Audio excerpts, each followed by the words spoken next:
அடைக்கலமான தெய்வம். ஆதரவில்லா அநாதைகளுக்கு அடைக்கலமான தெய்வம். கடலின் மீது தரையைப் போல நடந்த அதிசய தெய்வம்.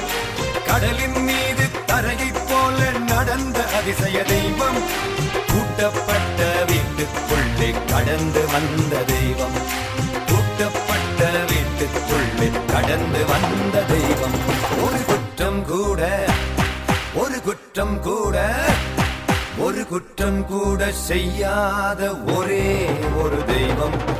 இயேசு மட்டும் தான், இயேசு மட்டும் தான். தன் எதிரிகளுக்காய் உயிரை கொடுத்த ஒரே ஒரு தெய்வம். இயேசு மட்டும் தான்,